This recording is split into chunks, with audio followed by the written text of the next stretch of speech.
जय हिंद बच्चों, आप सभी का हमारे यूट्यूब चैनल में फिर से स्वागत है।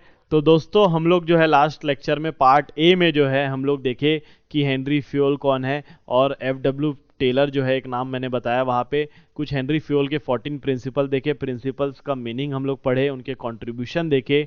तो इस लेक्चर में दोस्तों हम लोग जो है पूरे के पूरे 14 जो प्रिंसिपल्स हैं उसको बहुत डिटेल में पढ़ने वाले हैं। तो दिल थाम के बैठिएगा दोस्तों, और लास्ट लेक्चर को जो है लास्ट तक देखिएगा, है ना। पूरा डिसिप्लिन के साथ देखिएगा दोस्तों। ये 14 प्रिंसिपल बहुत ज़्यादा इंपॉर्टेंट है, एग्जाम में आने ही वाला है डेफिनेटली। तो चलो दोस्तों शुरू करते हैं।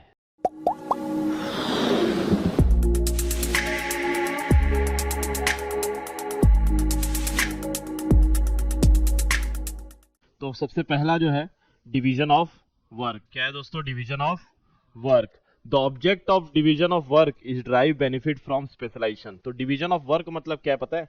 काम को क्या करना है? काम को बताओ। काम को बांट लेना है। काम को वर्क को जो है ना स्मॉल यूनिट्स में बांटना है। अब देखो, पूरा काम मैं अकेले नहीं कर सकता। 1000 लोग जहाँ काम करने वाले हैं वहां एक आदमी कुछ कर सकता है क्या? नहीं कर सकता है। तो 1000 टुकड़े में पूरे काम को बांटना पड़ेगा। तो work should be divided into small units, है ना। और जो स्मॉल यूनिट्स में काम बांटा गया ना, फिर उनको किसको अलॉट करेंगे? उस काम को जो उस काम के लायक हो, उस काम के काबिल हो, उस काम के लायक क्वालिफिकेशन हो, उसी को ही वो काम दिया जाएगा, है ना। किसी को भी दे देंगे क्या ये काम? जो अनपढ़ गवार है उसको काम देंगे? जो उस लायक नहीं है उसको देंगे काम? नहीं देंगे। समझ में आ रहा है क्या? तो जो अच्छा है उस चीज में स्पेशलाइज्ड है। स्पेशलाइज्ड मतलब क्या बोलता है बताओ? स्पेशलाइजेशन का मतलब जो भी अपने फील्ड में एक्सपर्ट है ना। जैसे हम लोग अकाउंटिंग की बात करें तो एक कोई अकाउंटेंट है, बहुत ज्यादा अच्छे से उसको ये काम आता है। चार्टर्ड अकाउंटेंट टैक्सेशन में एक्सपर्ट है ना। कोई ऑडिटिंग में एक्सपर्ट है, कोई फाइनेंस में एक्सपर्ट है। इंजीनियर अपना प्रोडक्शन डिपार्टमेंट संभालता है, फैक्ट्री कैसे चलेगा ये सब संभालता है।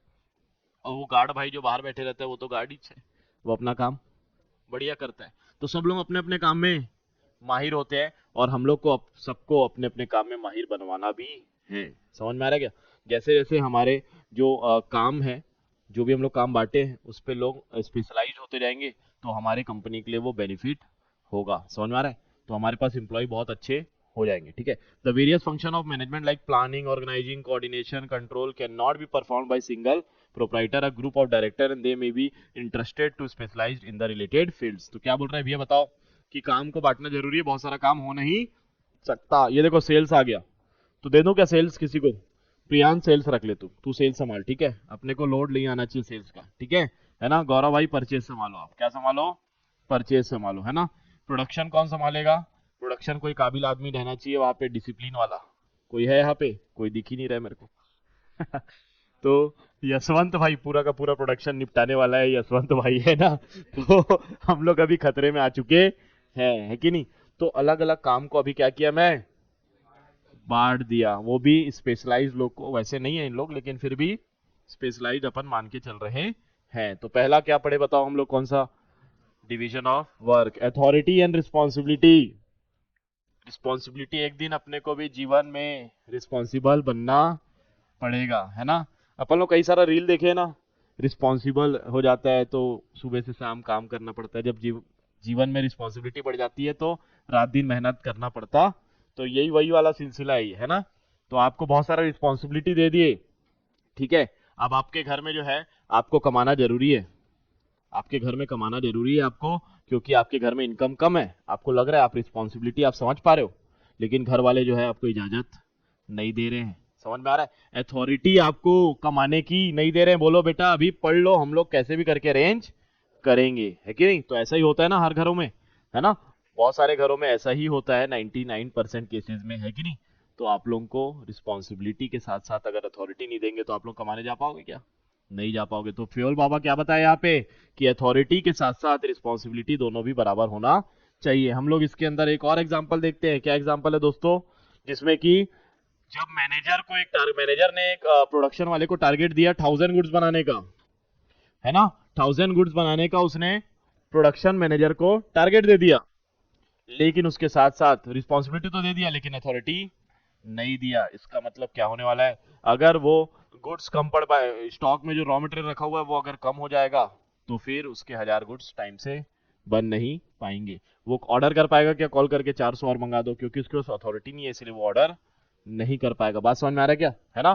तो अथॉरिटी रिस्पॉन्सिबिलिटी के बराबर क्या होनी चाहिए, अथॉरिटी होनी चाहिए। और अथॉरिटी अगर ज्यादा कर दिए तो फिर उसका क्या करने लगेगा, वो मिस यूज करेगा, है ना। तो जब भी रिस्पॉन्सिबिलिटी से ज्यादा चले जाता है अथॉरिटी, तो मिस यूज होना चालू हो जाता है। और क्या बोलते हैं, रिस्पॉन्सिबिलिटी ज्यादा हो जाता है और अथॉरिटी कम रहता है, पावर कम रहता है आपके पास, तो फिर काम होता ही नहीं है, डिले इन वर्क हो जाता है। क्या हो जाता है, डिले इन वर्क। तो इसमें क्या लिखा हुआ है आपके नवबोध बुक में, क्या लिखा हुआ देख लेते हैं। As management consist of getting the work done through the others, it implies that manager should have the right to give order and the power to exact obedience। तो क्या बोल रहा है, काम कंप्लीट कराने के लिए क्या करना पड़ता है, ऑर्डर देना पड़ता है, पावर भी उसके साथ साथ देना पड़ता है। The manager gives order to subordinates, अपने सबऑर्डिनेट्स को क्या करता है मैनेजर, ऑर्डर देता है और उनको डायरेक्ट करता है कि आप ऐसे ऐसे काम अपना कंप्लीट करो। अ मैनेजर में exercise official authority and also personal authority उनको दे सकता है, वो पावर पास कर सकता है काम कंप्लीट करने के लिए। जैसे अभी हमारे केस में वो 1000 क्वांटिटी में वो पावर पास नहीं किया तो काम हुआ क्या, नहीं हुआ। तो इसीलिए उसको क्या करना पड़ेगा, पावर पास करना पड़ेगा। An individual to whom authority is given exercise power must also prepare to bear a responsibility to perform the work. तो अथॉरिटी जिसको दिया जाता है उसको क्या करना पड़ता है, साथ ही साथ रिस्पॉन्सिबिलिटी भी अपना निपटाना पड़ता है। बात समझ में आ रहा है। तो फ्योल बाबा इस कहानी में पूरा का पूरा बताना क्या चाहते हैं, वो बताना चाहते हैं दोस्तों कि दोनों भी क्या रहने चाहिए, बराबर रहने चाहिए। ठीक है क्या, डिसिप्लिन। तो हमारे जीवन में जो है बचपन से हम लोग जो है डिसिप्लिन डिसिप्लिन डिसिप्लिन सुन रहे हैं और आज तक समझ में नहीं आया। फिर से फ्योल बाबा जो है बताने हम लोग को डिसिप्लिन आ चुके हैं, तो हम लोग फिर से समझ लेते हैं क्या बोलना चाहते हैं। बताओ, आप ही लोग बताओ, डिसिप्लिन मतलब क्या है। अच्छे से रहना पड़ेगा, अच्छे से काम करना पड़ेगा, टाइम टू टाइम सिस्टमेटिक काम होगा, है कि नहीं। यही सब चीजें है ना जो हम लोग नहीं कर पा रहे हैं। डिसिप्लिन में लिखा क्या है ये देख लेते हैं, ठीक है, फटाक से एकदम। Discipline is absolutely essential for smooth running of the, essential है मतलब ये जरूरत है, मैनेजमेंट बिजनेस को अच्छा चलाना है तो डिसिप्लिन रखना ही पड़ेगा, स्मूथ चलेगा। मेरे हिसाब से तो बिजनेस तभी चलेगा जब डिसिप्लिन होगा, है कि नहीं। By discipline we mean then obedience to authority, observance of the rules and services, norms of performance, respect the agreement and sincere effort, completing the given job, respect to the superior. बहुत सारी चीजें हैं दोस्तों, है ना। Superior का respect करना बोल रहा है, कंप्लीट करना जॉब को, परफॉर्मेंस को जब कंप्लीट करना, रूल्स एंड रेगुलेशंस को फॉलो करना, है ना। तो अलग अलग कंपनी में बहुत सारे डिसिप्लिन जो है वो फॉलो होते हैं। जैसे कि एक डिसिप्लिन बताता हूँ कि अगर हम लोग को कंपनी में क्या बोला गया है, 9 बजे जॉब पे आना है, इसका मतलब आना है कि नहीं। 9 बजे बोल दिया मतलब 9 बजे। अपने कोचिंग टाइप थोड़ी ना कभी भी आ रहे हैं अपन लोग मुंह उठा के सो उठ के, है ना। ऐसा है क्या, ऐसा नहीं है। वहां पे क्या होता है, तनख्वाह कट जाता है। आप 9-10 को आए, पूरा का पूरा दिन का पैसा कट जाएगा, तो आप सवेरे 8-10 को पहुंच जाते हो। कोई पैसा कटवाना चाहता है कि वहां पे, कोई नहीं। तो बड़ी बड़ी कंपनी जो है ये सब प्रिंसिपल फॉलो कर रही है दोस्तों, है ना। बड़ी बड़ी कंपनियों में ये प्रिंसिपल को फॉलो करते हैं। और खास बात, सिर्फ ना लोअर लेवल को ये डिसिप्लिन नहीं फॉलो करना है, टॉप लेवल को भी ये डिसिप्लिन फॉलो करना होता है। अगर मैनेजर खुद ही नहीं आएगा टाइम से, तो फिर ये जो है चीजें जो है काम कंप्लीट नहीं हो पाएगी। लोग उसको भी अगर मैनेजर खुद नहीं आएगा तो लोअर लेवल खुद भी, उन लोग भी वही देख के फॉलो करेंगे। बात समझ में आ रहा है डिसिप्लिन का मतलब। तो डिसिप्लिन करेंगे, डिसिप्लिन से होगा क्या, डिसिप्लिन से हर चीज समय से कंप्लीट हो जाएगा, सिस्टमेटिक चीजें कंप्लीट हो जाएगी। समझ में आ रहा है ना। तो अगर हम लोग बिजनेस चला रहे हैं, है ना, और अगर सुबेरे जल्दी टाइम से नहीं पहुंच रहे, तो क्या आज का जमाना जो है लेट सोने वाला है तो लेट उठ के पहुंचता है। अगर 12 बजे हम लोग दुकानदारी खोलेंगे, तो जो बुजुर्ग लोग हैं हमारे छत्तीसगढ़ के, उन लोग क्या करेंगे, ये लफर्रा टूरा जो है समय से सोते नहीं और समय से आते नहीं, और एकर सती जो है का हुआ थे, दुकानदारी एकर चलत नहीं है कि नहीं। तो बहुत अलग अलग प्रकार का गाली जो हम लोग को पड़ेगा, और जो है हम लोग उसको, है ना, सुधार नहीं पाएंगे। तो ये सब चीजें जो है इनडिसिप्लिन के कारण होगा, अपना गुडविल भी खराब हो सकता है। तो डिसिप्लिन रहना जरूरी, ठीक है, ठीक है। हाँ, कॉलर का बटन खुला हुआ है, हाँ भाई, बहुत बढ़िया, अच्छा चीज नोटिस किए तुम। हाँ, थोड़ा सुधारो रे अपने आप को, है ना। यूनिटी ऑफ कमांड क्या है, यूनिटी ऑफ, ये कमांड क्या है सर, तो कमांड से कुछ समझता है क्या, ऑर्डर, ऑर्डर है ना। तो अगर आप लोगों को 4 जगह से ऑर्डर मिले, तो ऑर्डर ऑर्डर ऑर्डर हो जाएगा, होगा कि नहीं होगा। तो यूनिटी मतलब कि कमांड अलग अलग नहीं होना चाहिए, यूनिटी होना चाहिए, एक ही प्रकार का कमांड होना चाहिए, है ना। अगर मैं श्रुति को बोल दिया कि आज जो है आपको होमवर्क करके आना है, ठीक है, तो ये हो गया एक प्रकार का कमांड। फिर मैं दूसरा कमांड दे दिया कि कल जो है टेस्ट है उसको भी पढ़ के आना है, ये दूसरा प्रकार का हो गया। तीसरा हो गया फिर अकाउंट्स का एक जो है क्वेश्चन जो है उसको बना के दिखाओ, ये अलग हो गया। मतलब अलग अलग प्रकार का, करे तो करे क्या, बोले तो बोले क्या, श्रुति ऐसा बोल रही है ना। तो हम लोग यहाँ पे श्रुति जो है काम अपना कंप्लीट कर पाएगी क्या, नहीं कर पाएगी, क्योंकि उसको बहुत सारे कमांड मिल रहे हैं। कमांड सिर्फ कौन देना चाहिए, एक ही बॉस देना चाहिए, अलग अलग लोग पहली बात तो नहीं देना चाहिए। और कमांड में क्या रहना चाहिए, यूनिटी रहना चाहिए। This principle requires that employees should receive order from one superior only for any action और एक्टिविटी। समझ में आ रहा है क्या? It means work in a department are required to be accountable to one superior for complying with the order for performing a job. अब देखो मैं इसको ये बोल दिया, अब मैं कोचिंग से बोल रहा हूँ इसको, स्कूल से इसको और काम मिला है, स्कूल में इसका जो है डांस एक्टिविटी चल रहा है आजकल, प्रोजेक्ट चल रहा है आजकल, बहुत सारी चीजें चल रही है।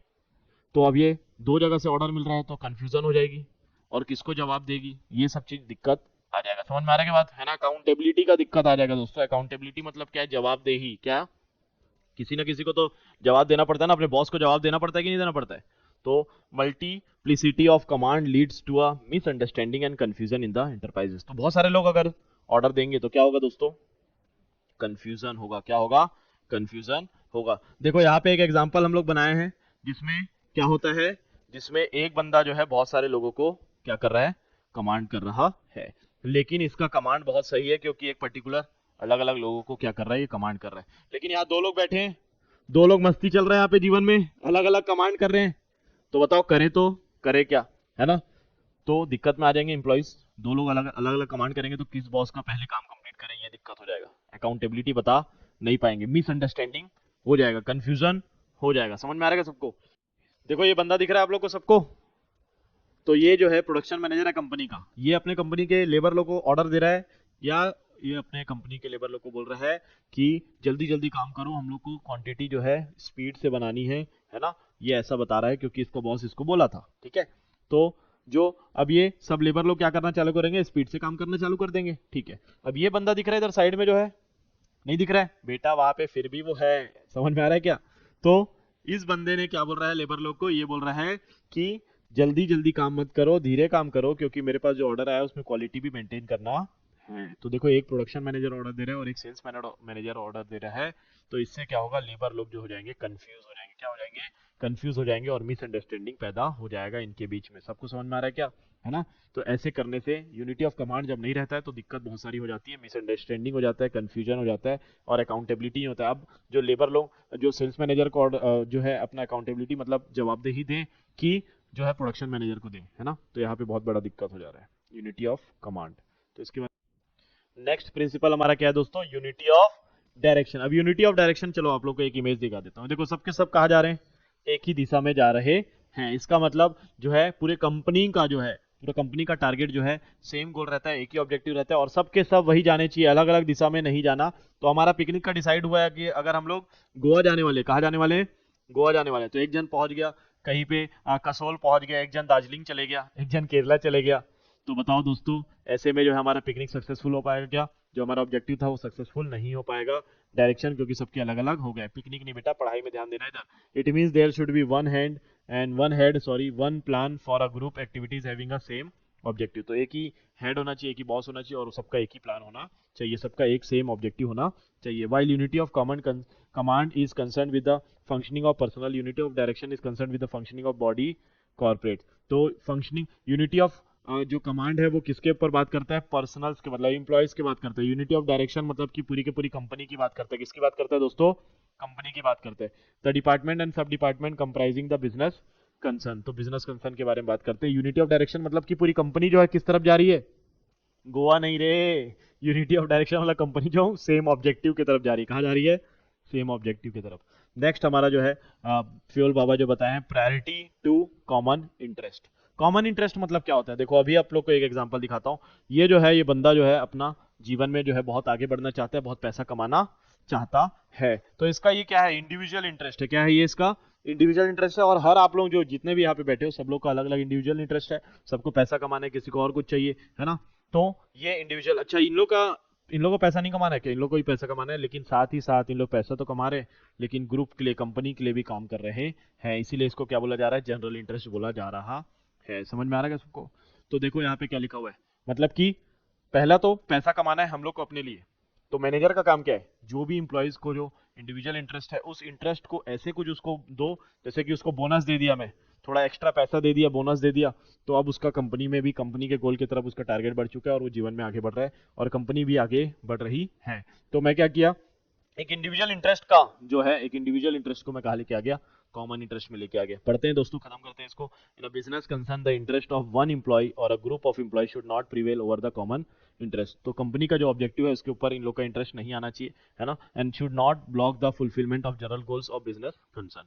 ठीक है, if there is a disagreement between the two superior और any matters, the mismanagement should reconcile the difference so and conduct over. अगर दो लोग का मैटर हो गया, जैसे कि अपने एग्जांपल में अभी हम लोग डिस्कस किए, एक प्रोडक्शन मैनेजर था और एक सेल मैनेजर था, दोनों का मैटर हो गया, दोनों को पकड़ के जो है यहाँ लेके आना है, दोनों को प्यार से समझाना पड़ेगा कि जो है लड़ाई झगड़ा मत करो बेटा, कंपनी के बारे में सोचो, है ना, इससे जो है कंपनी का नुकसान हो जाएगा। बात समझ में आ रहा है? तो दोनों को प्यार से समझाएंगे, मारेंगे नहीं। ठीक है, उसके बाद क्या है, remuneration of personal. Remuneration of personal मतलब क्या है?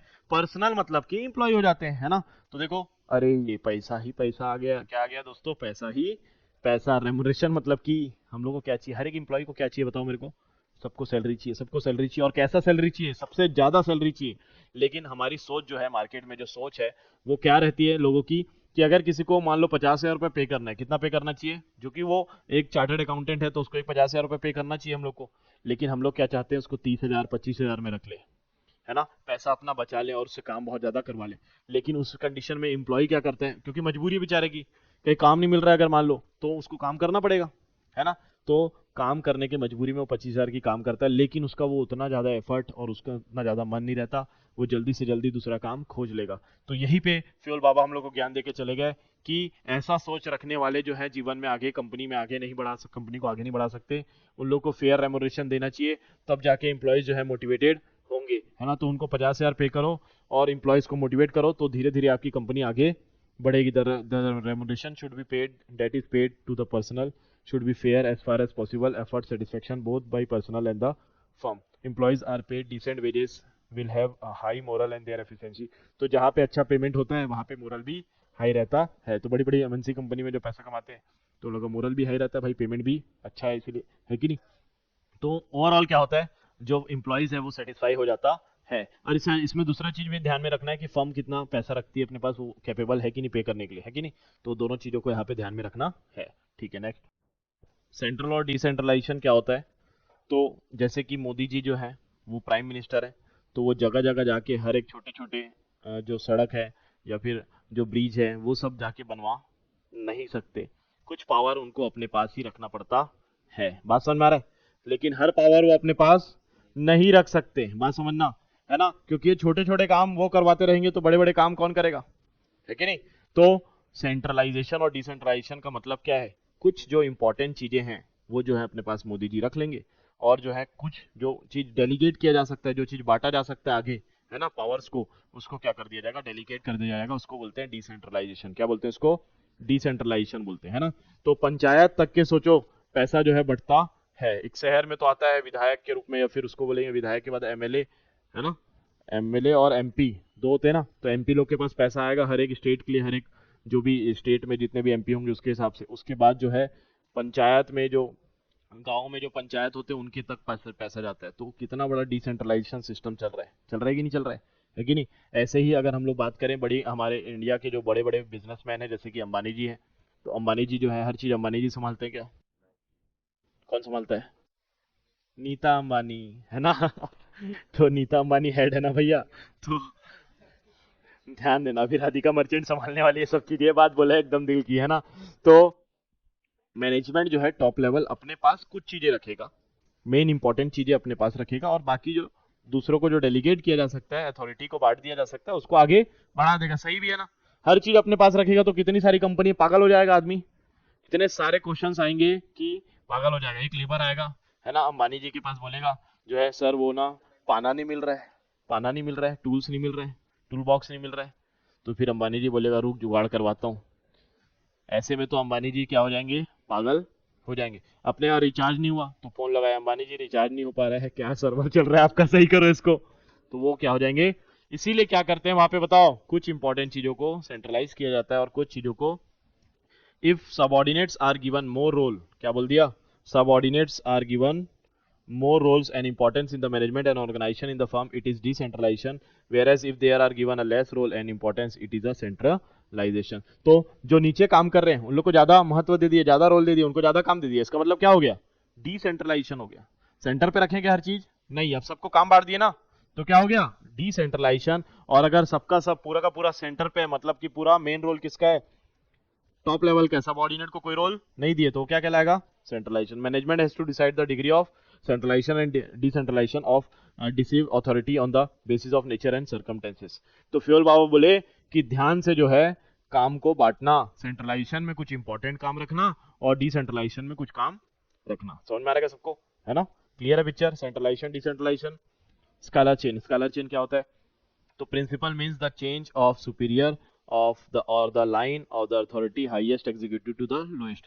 तो अभी आप लोगों को स्केलर चेन का फोटो दिखाता हूँ, आप लोग समझ जाओगे खुद ही। ये जो है ऊपर में बॉस बैठा है, कौन बैठा है, ये दिख रहा है स्केलर चेन, हाँ आप लोग को ही दिखाना चाह रहा हूँ स्केलर चेन। तो ये बॉस बैठा है, अब जो है ये अपने से नीचे वाले को बात बताएगा, फिर ये अपने से नीचे वाले को बात बताएगा, फिर ये नीचे, फिर ये फाइनली जो है ई बंदे को जो है बात पहुंच चुकी है।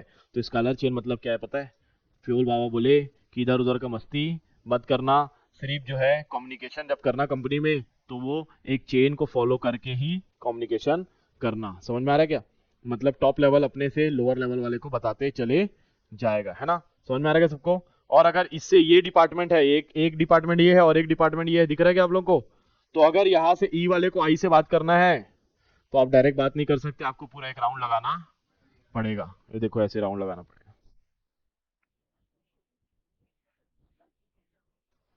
कैसे राउंड लगाना पड़ेगा, ये घूम के फिर ये जाना पड़ेगा, ये पहुंच गया आई तक, है ना, तो अपना जीवन इसमें निकल जाएगा। इसीलिए एक ऑप्शन भी दिया इन इमरजेंसी, क्या बनाया है, गैंग प्लैंक, क्या बोलते हैं इसको, गैंग प्लैंक, है ना। तो अगर आप डायरेक्ट, अगर बहुत ज्यादा इमरजेंसी हो गया तो ई से आई जा सकते हो। चलो देख लेते हैं इसमें क्या लिखा हुआ है। Principles means the chain of superior और the line of the authority from the highest executive to lowest one for the purpose of communication.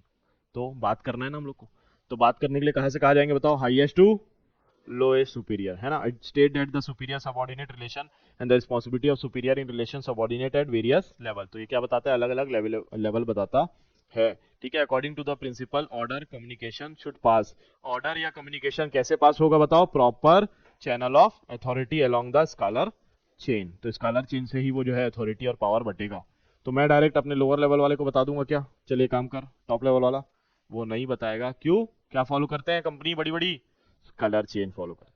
But in case there is a need for shift of action, the principal scalar may be reconciled with the due respect of line authority by making a direct contact with the concerned authority instead of proper channel। तो कभी कभी ऐसा जरूरत पड़ जाता है कि यहाँ से घूम के यहाँ नहीं आना पड़ता, कुछ इमरजेंसी रह जाता है तो डायरेक्ट कांटेक्ट भी करवा देते हैं, उसको क्या बोलते हैं, गैंग प्लैंक। तो ये डायग्राम आप लोग अब समझ ही चुके हैं और ये डायग्राम को एक्सप्लेन करने की कोशिश किया है कि ए टू ई और ए टू आई दिख रहा है, ए टू ई और A to I. If section E wants to communicate direct, अगर डायरेक्ट सेक्शन करना चाहता है तो file should be go to the ladder from E to A and then descends to I stopping at each section. तो फिर वो उतना दूर जाना पड़ेगा, फिर इधर आना पड़ेगा, इससे अच्छा जो है गैंग प्लैंक जो है उससे क्या हो जाएगा, डायरेक्ट कम्युनिकेशन हो जाएगा। आप लोग की बुक में गैंग प्लैंक नहीं दिया हुआ है लेकिन फिर भी मैं बता रहा हूँ गैंग प्लैंक होता है, ठीक है। ऑर्डर क्या है, ऑर्डर, तो ये कौन सा ऑर्डर है सर, ऑर्डर ऑर्डर ऑर्डर, ये वो ऑर्डर नहीं है, ये स्विगी और जोमेटो वाला ऑर्डर भी नहीं है, तो ये कौन सा ऑर्डर है, कोई बताना चाहता है ऑर्डर, ये ऑर्डर वाला ऑर्डर है, वेरी गुड, हाँ ये ऑर्डर वाला ऑर्डर है। तो हम लोग ये समझ रहे हैं कि एक बॉस जो है ऑर्डर दे रहा है, लेकिन आप लोग कहीं ना कहीं वो ऑर्डर वाला कॉन्सेप्ट तो पढ़ चुके हैं ऑलरेडी। क्या था, यूनिटी ऑफ कमांड बोला था ना, ऑर्डर वाला कुछ था उसमें। तो ये ऑर्डर जो है चीजों को अच्छे से जमा के रखने वाला ऑर्डर है। जैसे कि हम लोग डी मार्ट जाते हैं या फिर बिग बाजार जाते हैं ना, तो जो है नहीं भी जाते तो हाँ बोलो, है ना, तो जाते हैं, ठीक है। तो चीजें वो जहाँ चीजें क्या रहती है वहां पे एकदम अरेंज रहती है, मतलब कि अगर हाँ सिस्टमेटिक अरेंज रहता है एकदम। अगर एक जगह से गए तो अपन लोग कई बार वहीं से निकलने को वहां से अलाउ नहीं रहता, घूम के दूसरे जगह से निकाला जाता है, सिस्टमेटिक है। तो पहले आपको मिलेगा, कुछ कपड़े मिल जाएंगे, फिर उसके बाद कुछ खाने के आइटम रहेंगे, घर के आइटम रहेंगे, फिर टीवी भी रहेगा, एसी वेसी रहेगा, सब चीज मतलब धीरे धीरे जो है सिस्टम आगे बढ़ते जाता है ना। फिर लास्ट में जो है एकदम आप जब लाइन में खड़े रहते हो तो उसके बाजू में जो है एक रेस्टोरेंट बनाया जाता है, क्योंकि लाइन अगर लंबा रहेगा है ना, बहुत सारा वेटिंग करना पड़ेगा, तो कुछ खाते पीते चलो। आप लोगों को टिकाना है, आप लोगों को बहुत सारा कुछ बेचना है, उन लोग को टोपी पहनाना है, तो सिस्टमेटिक जमा के रखें, हर चीज जमाए कि नहीं जमाए। इससे क्या होता है, इससे वहाँ के एम्प्लॉयज़ का जो है काम जो है आसान हो जाता है। अभी यही फैक्ट्री में लेके जाऊँ आप लोगों को, तो अपना अगर एक टूल बॉक्स है, क्या बात कर रहा हूँ मैं, एक टूल बॉक्स है, और अगर हम लोग को आज एक पाने की जरूरत पड़ गई, पाना पिंचीस की जरूरत पड़ गई, तो अपना सिस्टम तो जानते ही हो, एक दिन लग जाएगा उसको पाना को खोजने में, है ना। और वो काम पूरा मशीन जो है बंद रहेगा, तब तक रहेगा कि नहीं रहेगा। तो इसीलिए फ्योल बाबा आप लोग को ज्ञान दिए, बोले कि बेटा जो भी चीजें हैं उसको प्रॉपर जमा के रखो, क्योंकि आपका उसमें टाइम वेस्ट नहीं होना चाहिए। कितना छोटा छोटा बात बता रहा है, और हम लोग ये सब जानते भी हैं असल जिंदगी में कि ये सब चीज होना चाहिए, लेकिन बस वो लिख के चले गए। अगर आप वो नहीं लिखे रहते तो हम लोग लिख देते, क्यों लिखते कि नहीं लिखते, है ना। तो ये प्रिंसिपल्स रियल लाइफ के प्रिंसिपल्स है, ये बुक जो है रियल लाइफ का बुक है, इधर उधर की बातें यहाँ लिखी नहीं है। हम लोग अगर सिर्फ एग्जाम पर्पज से पढ़ रहे हैं तो एग्जाम पर्पज से ही पढ़ते रहना, मैं इधर उधर का ज्ञान बताने की कोशिश आप लोग को कर रहा हूँ, है ना, कि आप लोग अपने बिजनेस जब आप लोग चालू करो तो ये सब चीज जो है आप लोग उसको फॉलो करो। जो ये प्रिंसिपल्स फॉलो करेगा वो टाटा जैसा जो है बड़ा बनेगा, है ना। एग्जाम तो आते जाते रहेगा, लेकिन ये प्रिंसिपल्स आपको जीवन भर फॉलो करना पड़ेगा। तो ऑर्डर, चीजें अपने बुक्स जमाना चालू करो सही से, क्यों, अपने कपड़े जो है अच्छे से जमाना चालू करो, और भी बहुत सारी चीजें हो सकती है, घर को अच्छे से जमाना चालू करो, आपके पास जो है उतना चीज तो चालू करो जिससे आपका टाइम जो है वेस्ट ना हो, है ना। समझ में आ रहा है क्या। तो management should obtain orderliness in working through suitable organization of man and material, दोनों को जमाना है। मटेरियल हम लोग किसकी बात की, अभी सिर्फ मटेरियल की बात की है, इंसानों को भी जमा के रखो, कौन कौन से पोजीशन में रहेगा, क्या क्या काम करेगा, ये सब भी ऑर्डर पे जमा के रखो। This principle a place of everything and everything in its place, बोल रहा है एक जगह होना चाहिए, सबके लिए एक जगह होना चाहिए, फिक्स जगह होना चाहिए, और उस जगह में उस वो जो मटेरियल है मैन है वहां पे होना चाहिए। Should be observe by the organiser. To observe this principle, there is a need for scientific selection of competent personnel, correct assignment of duties to the personnel and good organization।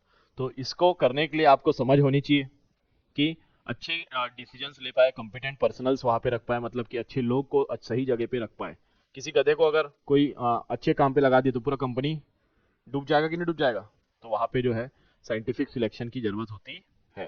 ये देखो D mart, यहाँ पे देखो काम कैसे बांटा गया है, बांटा गया कि नहीं बांटा गया। ये देखो यहाँ पे, ये देखो सब चीज जमा हुआ है, कुछ खरीद लेंगे फटाक से, आ रहा है बेटा अभी रास्ते में, है ना। इक्विटी, इक्विटी बहुत गहराई बात है ये। बाबा जी जो है हर प्रकार की चीजों को जो है ना, अपने प्रिंसिपल्स में इकट्ठा करने की कोशिश की है, और इक्विटी बहुत गहरी बात है। क्या इक्विटी, तो इक्विटी वो शेयर वाला इक्विटी नहीं है जो हम लोग पढ़ते हैं, है ना, इक्विटी शेयर्स नहीं है ये इक्विटी क्या है, समानता की बात करता है दोस्तों, ये नो डिस्क्रिमिनेशन की बात करता है। समझ में आ रहा है क्या, है ना। तो हम लोग सब जानते ही हैं डिस्क्रिमिनेशन बहुत ज़्यादा रहा है। Equity means a fair dealing, equality of treatment and accommodative or cooperative attitude among the personnel in the undertaking. Equity results for a combination of kindness and justice. Employee expect a equity from the management. अच्छे से fair dealing, equality रखना वहाँ पे अच्छे से उन सबके साथ।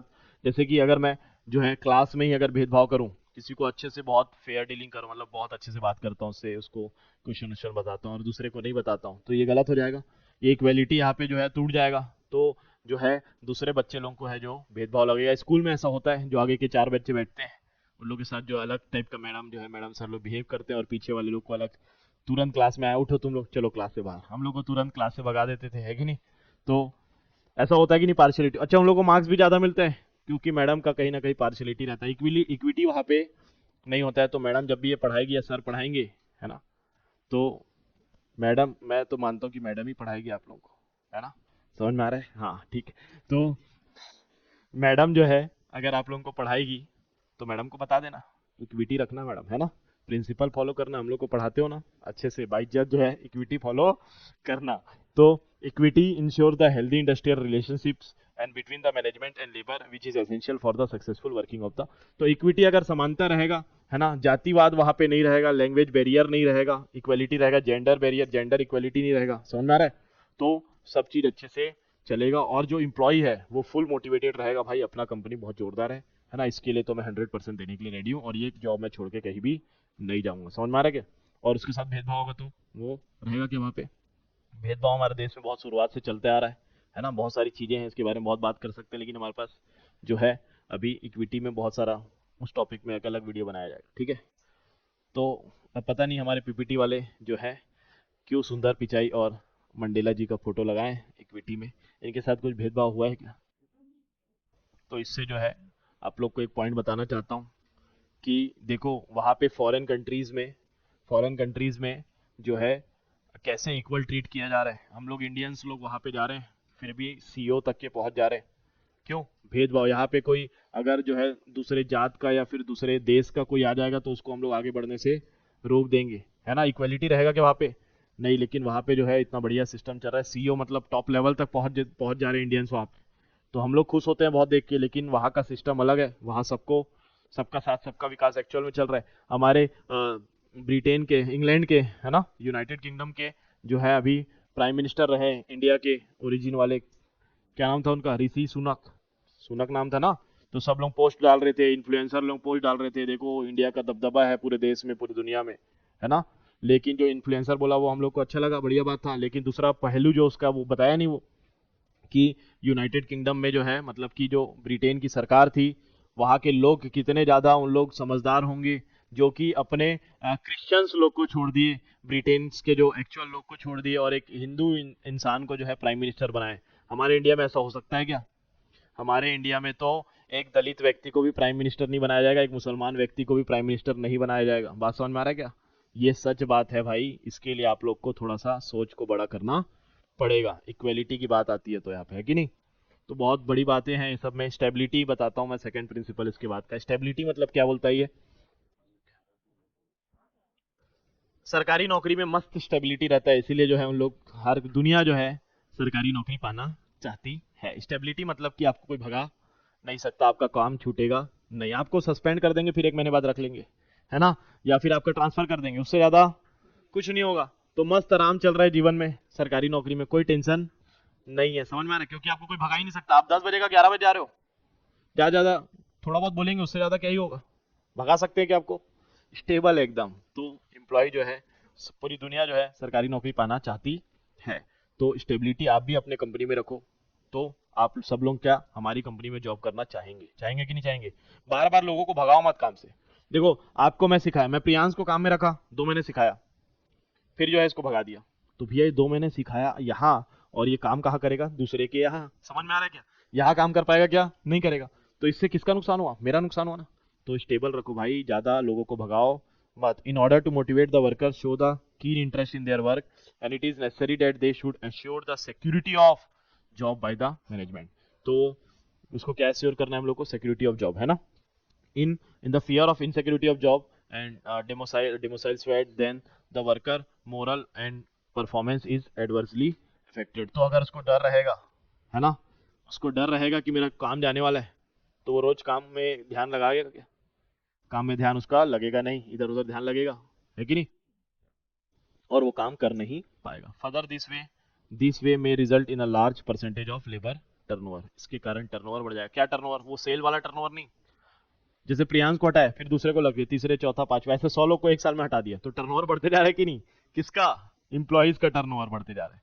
तो इंप्लॉइज का टर्नओवर बढ़ाना बहुत गलत बात होता है, ज्यादा नहीं बढ़ाना चाहिए, 1-2 रखो और उनको परफेक्ट बनाओ, हर कोई इसी में काबिलियत होती है। Hence the management must ensure the stability of tenure. तो स्टेबिलिटी रखना जरूरी होता है। देखो कितना खुश लग रहा है बंदा, मस्त स्माइल दे रहा है कि नहीं दे रहा है। क्यों स्माइल दे रहा है, क्योंकि इसका जीवन जो है सिक्योर हो चुका है, मस्त कंपनी में जॉब मिला है जहां इसको पता है कि इसका जॉब छूटने वाला नहीं है, जॉब सिक्योरिटी है, समझ में आ रहा है। ऐसा ही स्माइल जीवन में चाहिए। देखो तो मेरा स्माइल सही, ज्यादा हंसा दिए रे तुम लोग। Initiative and esprit de corps, बताओ। Initiative means freedom to think and execute a plan. The zeal and energy of employees are augmented by the initiative. Initiative मतलब बहुत जोरदार बात है यार, ये इनिशिएटिव है ना। तो इनिशिएटिव मतलब कि अगर क्या है, जैसे मेरी कंपनी में मैं जो है काम में रखा था प्रियांश को रखा था काम में। तो अब जो है ना, हर चीज जो है मैं ही उसको करके देता हूँ, मैं ही, मेरे हिसाब से ही चलती है। और प्रियांश बोल रहा है कि सर ऐसे नहीं होगा, इसको इस तरीके से करना चाहिए, नया जनरेशन है सर, आपको नहीं पता ये सब चीजें, है ना। तो मैं अगर प्रियांश को काम करने का मौका नहीं दूंगा तो उसका इंटरेस्ट बनेगा कि मेरी कंपनी में, बताओ। लेकिन यही दूसरा अपोजिट देखो, अब मैं उसको बोल रहा हूँ प्रियांश तू करना अपने हिसाब से, तेरे को जैसा समझ में आता है बेटा वैसा कर, है ना, तेरे को जो सही लगता है वैसा कर। देखो मेरा दिमाग भी एक लिमिटेड दिमाग ही है, बहुत हर चीज नहीं रख सकता मैं अपने दिमाग में। तो मैं अपने दिमाग के हिसाब से मेरे को लगता है परफेक्ट है, लेकिन हो सकता है वो नए जनरेशन का एम्प्लॉय है, नए जनरेशन का लड़का है, तो वो क्या करेगा, अपना दिमाग लगाएगा और मेरे से भी अच्छी चीज जो है वो बना के देगा और कस्टमर को पसंद आ रहा है। तो मैं उसको जब इनिशिएटिव दूंगा, मतलब भी कुछ से कर ले भाई तुम, है ना, बार बार उसको टोकूंगा नहीं, तब उसको जो है लगेगा कि यार मेरी कंपनी है। वो एम्प्लॉय होने के बाद भी ये सोचेगा कि ये मेरी कंपनी है। बात समझ में आ रहा है कि इनिशिएटिव का मतलब, इनिशिएटिव दूंगा तभी मैं फ्री होऊंगा, नहीं तो मेरे को ही करना पड़ेगा। जो प्रियांश कर सकता है वो काम मेरे को करना पड़ेगा, इनिशिएटिव देना ही पड़ेगा आपको। असल जिंदगी में आपको दूसरे से काम करवाना है तो क्या करना पड़ेगा, इनिशिएटिव देना पड़ेगा। मैं जिस फैक्ट्री में काम करता था, है ना, वो भैया घर में बैठ के फोन से काम करते थे। जॉब में दो, मतलब उनकी फैक्ट्री में 200 लोग थे, कितने, 200 लोग, लेकिन काम में जाने की जरूरत नहीं पड़ती थी, फोन में काम हो जाता था दोस्तों, क्योंकि इनिशिएटिव दिया उन्होंने। क्या दिए, इनिशिएटिव। बहुत सारे अपने अपने मतलब उनके यहाँ से कोई बंदा जो है छोड़ के 15-15 20-20 साल से काम कर रहे हैं, ज्यादा तनख्वाह भी नहीं, 15-20 हजार, 15-20 हजार, फिर भी 15 साल से काम कर रहे हैं। क्या रहा होगा उस बंदे में, बताओ। उस बंदा, वो जो मैनेजर बना है, वो जो ओनर है, वो मैनेजर ही तो है ना। वो क्या फॉलो कर रहा है, प्रिंसिपल्स ऑफ मैनेजमेंट का बहुत ही इंपॉर्टेंट टॉपिक जो कि इनिशिएटिव। क्या, वो अपने अपने एम्प्लॉयज लोग को सेल्स करने का मौका दिया, और लोग जो है सेल कर रहे हैं, लोग बड़े बड़े क्लाइंट से बात करते हैं, मैं ओनर बोल रहा हूँ, तो उनको भी अपनापन लगता है ना। तो अपनापन जब भी लगेगा, इनिशिएटिव उनको दिया जाएगा तो उनका मोटिवेशन बढ़ जाएगा, और जो है क्या हो जाएंगे, लोग मोटिवेट हो जाएंगे और अब बहुत अच्छे से काम करेंगे। Innovation which arises due to technical advancement is possible only where employees encouraged to take the initiative। तो इनोवेशन मतलब कि क्या है, नया टेक्नोलॉजी। ये देखो यहाँ पे बंदा जो है, ये बंदा ना पहले मेरे नीचे काम करता था, ये जो दिख रहा है गुराना रहा, हाँ, ये जो है मेरे नीचे काम करता था। इसमें सेल्स में मैं था मेन मैनेजर। इसको मैं कभी कार बेचने दिया नहीं, लेकिन आज इसको मैं बोला जा तू एक कार बेच के दिखा, तो ये बंदा जो है अपने स्टाइल से कार बेच के दिखा दिया। जब तक मैं उसको इनिशिएटिव नहीं दूंगा, अब वो जो है मेरे लेवल में काम करता है और मैं उससे लेवल आगे बढ़ा चुका हूँ, अब वो मेरा काम संभालता है, समझ में आ रहा है। तो इनिशिएटिव दिया तभी तो आगे बढ़े हम लोग सब मिलके, है कि नहीं। तो एम्प्लॉय भी इससे इनकरेज होते हैं और एम्प्लॉयर का भी इससे फायदा होता है। ये एस्पिरिट डी कॉप्स क्या लिखा हुआ है बाजू में, सिर्फ इनिशिएटिव नहीं है इसमें, 2 पॉइंट कवर है दोस्तों। एस्पिरिट डी कॉप्स भी लिखा हुआ है, क्या लिखा हुआ है वहां पे, since union is strength. Union मतलब समझते हो, यूनियन मतलब क्या है, यूनिटी, ग्रुप ऑफ पीपल। तो ग्रुप ऑफ पीपल क्या होने चाहिए, एक टीम होना चाहिए एम्प्लॉयज का, जो कि ग्रुप ऑफ पीपल एक दिशा में काम कर रहे हैं।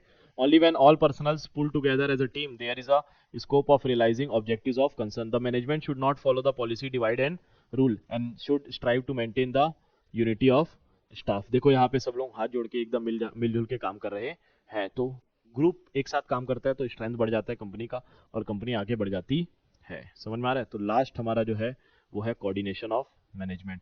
तो Henry fuel included a coordination one of the elements of the management। every management function represent the exercise of management। coordination is unifying the action। तो बहुत अलग अलग काम चल रहा है, सब लोग अलग अलग काम कर रहे हैं, सबको इकट्ठा कौन करेगा, कोऑर्डिनेशन करेगा, है ना।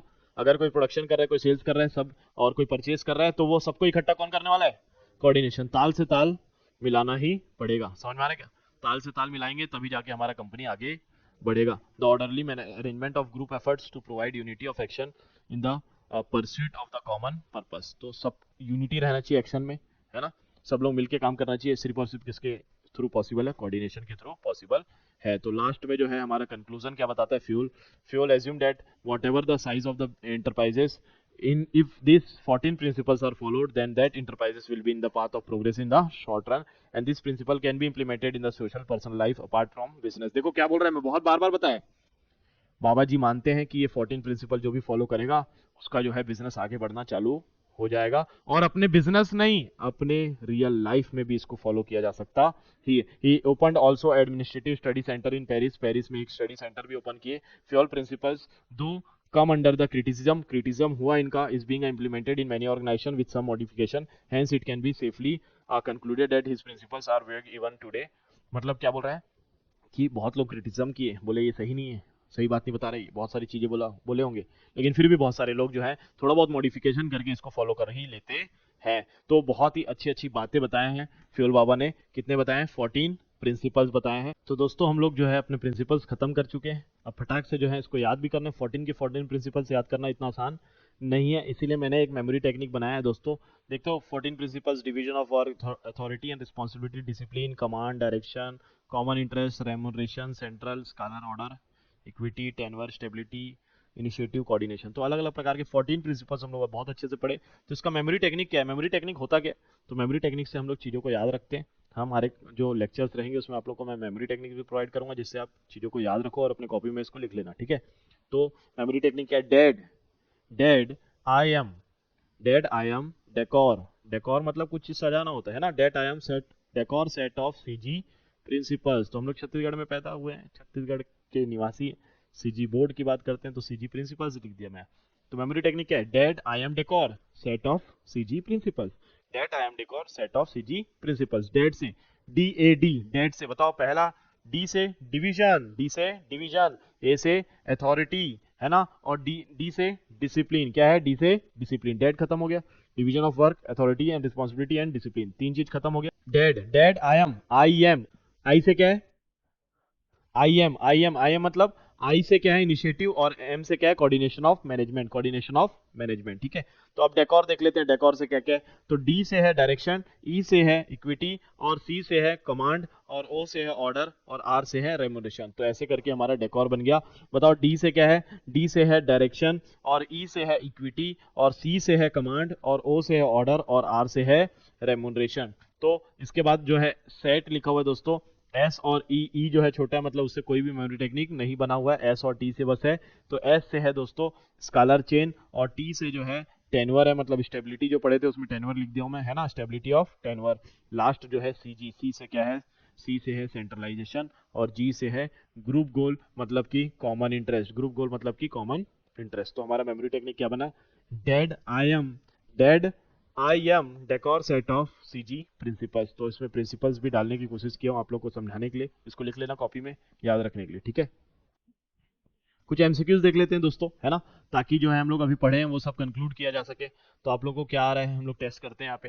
How many principles were formulated by Henry fuel in his book. तो बताओ कितने प्रिंसिपल्स बताए हेनरी फ्यूल साहब ने? वेरी गुड, बहुत अच्छा पता है। 152 कोई तो नहीं बोल रहा है ना, 14 प्रिंसिपल्स है, ठीक है, ठीक। Which principles is related with the division of work according to the efficiency of employees? तो क्या है इसका आंसर बताओ? Discipline, equity, stability and division of work. तो भाई डिवीजन ऑफ वर्क बोला है, इसका मतलब डिवीजन ऑफ वर्क ही रहेगा। तो आंसर क्या है? टी हमारा आंसर है। Out of the following who is called the father of administrative management. तो हम लोग पता है फादर ऑफ बिजनेस मैनेजमेंट कौन है? Henry Fayol. क्या नाम है? Henry Fayol. How are the principles of management formed? तो प्रिंसिपल्स ऑफ मैनेजमेंट कहाँ? लाइब्रेरी में बने हैं क्या? कि एक्सपीरियंस है मैनेजर का, कि कस्टमर केयर की चेंज से बने? तो किससे बने दोस्तों? Experience of manager. Very good, बहुत होशियार हो गए आप लोग। The principle of management are significant because of increase in efficiency. आप लोग भी कुछ जवाब दे रहे हो कि नहीं दे रहे हो, है ना? देना है बेटा, साथ ही साथ आंसर, है ना। कमेंट सेक्शन में कमेंट करिएगा आप लोग अगर अच्छे से मेरे साथ पढ़ रहे हैं तो। The principle of management are significant because of increase in efficiency, initiative, optimum utilization, adoption of changing technology. वैसे तो प्रिंसिपल ऑफ मैनेजमेंट सब चीज के लिए, लेकिन इसका आंसर जो है इंक्रीज इन एफिशिएंसी है। क्या है? एफिशिएंसी बढ़ा देता है। काम तो ऐसे भी चल रहा था। Henry fuel was a social scientist था। क्या वो साइंटिस्ट था कि अकाउंटेंट था कि माइनिंग इंजीनियर था? तो इसका आंसर क्या है? माइनिंग इंजीनियर, है ना। तो शॉर्ट आंसर जो आपके बुक में है वो कुछ इस प्रकार से है कि प्रिंसिपल्स बता दो हेनरी फ्यूल के। तो ये आप लोग के एग्जाम में आ सकता है। प्रिंसिपल्स बहुत अच्छे से याद रखना है, रिवीजन करना है इसको। Explain the principle of scalar chain and gang plank. तो देखो गैंग प्लैंक आपके बुक में दिया नहीं था, फिर भी क्वेश्चन में बोला है, तो आप लोगों को इसीलिए मैं एक्स्ट्रा बता दिया। तो आप लोगों को चीजें बहुत अच्छे से मैं समझा दिया हूँ आज, है ना। तो हमारा लेक्चर दोस्तों यहीं पे खत्म हो रहा है। हम लोग बहुत अच्छे से हेनरी फ्यूल के जो है 14 प्रिंसिपल इस सेक्शन में कवर किए। हमारा जो नेक्स्ट लेक्चर होगा वो जो है टेलर भाई साहब, जो टेलर बाबा के प्रिंसिपल्स हैं, उन पे साइंटिफिक मैनेजमेंट प्रिंसिपल्स को पढ़ेंगे, है ना। ऐसे ही हमारे साथ बने रहिए, हमारे चैनल को लाइक शेयर और सब्सक्राइब जरूर कर देना दोस्तों। और कॉमर्स के जितने भी सीजी बोर्ड के बच्चे हैं उनको सबको शेयर कर देना कि एक सर आ चुके हैं यूट्यूब में, जो कि आप लोग को क्या पढ़ा रहे हैं, नवबोध बुक से पूरा का पूरा क्वेश्चन, पूरे के पूरे जो डिटेल में पूरा बुक्स जो है आपको एनालिसिस करके मैं पढ़ा रहा हूँ बहुत अच्छे से। आप लोगों को मैं कोशिश कर रहा हूँ कि ज़्यादा चीज़ें बनाएं। आप लोग का टारगेट जो है लंबा जो होना चाहिए, मतलब 100 कम से कम मार्क्स आने चाहिए, मेरा ये टारगेट है ना। कुछ भी डाउट आएगा दोस्तों कमेंट सेक्शन में कमेंट करिएगा, है ना, मैं रिप्लाई करूंगा। आप लोग पढ़ते हैं अगर मेरे पास से तो कमेंट करिए, तो मुझे भी पता चलेगा कि कौन कौन पढ़ रहा है ना। तो मुझे भी थोड़ा बहुत मोटिवेशन मिलेगा। अब मिलते हैं दोस्तों नेक्स्ट लेक्चर में, तब तक के लिए जो है जय हिंद, जय भारत, जय छत्तीसगढ़, संगवारी मन।